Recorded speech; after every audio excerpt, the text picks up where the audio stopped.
मंडी बहाउद्दीन का मेरे पास एक केस आया। केस ये आया कि चारपाइयाँ उलट देते हैं, खाने में पेशाब कर देते हैं। वाज़े पेशाब होता है खाने में और वाज़े पेशाब होता है पानी में। बर्तन तोड़ देते हैं, घर की लाइटें तोड़ देते हैं, चीज़ें तोड़ देते हैं, नल का खुद बखुद चल रहा होता है, लाइटें जलती जलती बुझ जाती हैं। घर में बीमारियाँ, झगड़े, परेशानियाँ, मुश्किलात, मसाइल, नाकामियाँ और घर के अंदर एक अजीब बेचैनी और बेकली बेकरारी। बस पूरा ऐसा निज़ाम है। साथ उनका जामिया था, उसके अंदर यही निज़ाम है सारा का सारा। उस जामिया का हर स्टूडेंट परेशान और बीमार। बस इस तरह की परेशानियां हैं। कहने लगा थक हार के आपके पास आए। कहने लगे अगर आप कहें कि सूली पर चढ़कर कोई वजीफ़ा करें तो हम वो भी करेंगे। कहा कि आप कहें ना तलवारों की नोक पर तो उसे हम करेंगे।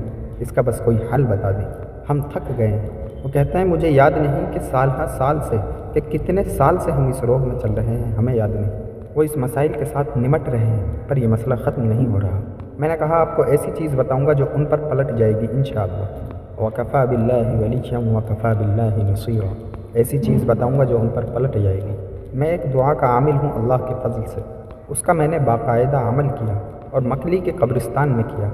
वो दुआए काब है, हज़रत काब बिन अहबार रज़ियल्लाहु तआला अन्हु की दुआ है। अऊज़ु बिवजहिल्लाहिल अज़ीम अल्लज़ी लैसा शैअन। मुहद्दिसीन ने इसको लिखा है। मुस्तनद रिवायात में ये चीज़ मसनद अहमद में मौजूद है और हदीस की बड़ी बड़ी किताबों में ये मौजूद है। आपके जितने भी स्टूडेंट्स हैं उनको और आप भी खुद बस इसे बैठकर पढ़ें और दिन रात वज़ू बेवज़ू हर हालत में पढ़ें और इतना पढ़ें इतना पढ़ें इतना पढ़ें कि बस पागल हो जाए। थके मारे थे बेचारे, बहुत ज़्यादा थके हुए थे। उन्होंने पढ़ा और बहुत पढ़ा और उन्होंने पढ़ने का हक़ अदा किया, दीवानगी की हद तक पढ़ा। हम तो दुआएं पढ़ते हैं, मांगते नहीं। उन्होंने दुआएं मांगी थी खूब दीवानगी की हद तक। हम तो साथ पता नहीं अपना जिस्म भी खुजा रहे होते हैं और दुआएं भी कर रहे होते हैं। कुछ अरसे के बाद कहने लगे कि ज़्यादती हो गई। मैंने कहा तुम कहते हो गला भी दबाएं और आंखें भी बाहर ना आए। अरे तुम कहते हो पुरानी झोपड़ी भी ना टूटे और नया महल भी बन जाए। भाई वो तुम्हें ज़्यादती इसलिए दिखा रहे हैं कि तुम कहो ओहो ज़्यादती हो गई, लिहाजा इसको पढ़ना छोड़ दो, यही उनका मतलूब है। मालूम हुआ कि असर हो गया। हाँ ये बात है कि पहले जब हम पढ़ते थे तो हमारे कानों में आकर सरगोशियाँ करते थे। ये दुआ उन्होंने पढ़ी।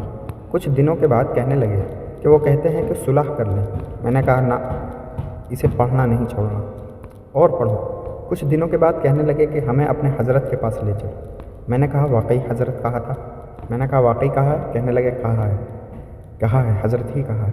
मैंने कहा ठीक है लिया ना। मैंने कहा तुम पढ़ो, ये सिर्फ आपका वक्त ज़ाय करने की तरकीबें और तरतीबें हैं, कुछ भी नहीं है। मैंने कहा पढ़ो और खूब पढ़ो। कुछ अरसे के बाद कहने लगे हमें वो नज़र आते हैं, उन्होंने पट्टियाँ बांधी हुई हैं, उनमें कुछ लूले हो गए हैं, कुछ लंगड़े हो गए, कुछ अपाहिज भी हो गए, कुछ पाँव घसीट कर चलते हैं और कहते हैं ना पढ़ो, जो कहोगे हम करेंगे। मैंने कहा नहीं, इसे बिल्कुल पढ़ते रहे, इनकी नहीं सुननी। ये खबीस है, मक्कार है, ये झूठे हैं, इनकी नहीं सुननी। और आखिरी बार यही था, आखिरी बार। और आज भी वो मेरे से कभी कभी मुलाकात होती है। कहते हैं आज हमारा हाल ये है कि जिनके पास जिन्नात होते हैं, जिनके ऊपर जिन्नातों ने हमला किया होता है, कहते हैं अगर हम अपना जूता भी भेज दें, एक लकड़ी भी भेज दें, एक कपड़ा कोई भेज दें, और वो कहते हैं कि ये उनकी निशानी है, चले जाओ, कहा कि फिर वहाँ पर जिन्नात नहीं आते। इस दुआ की ये ताकत है, इस दुआ की ये तासीर।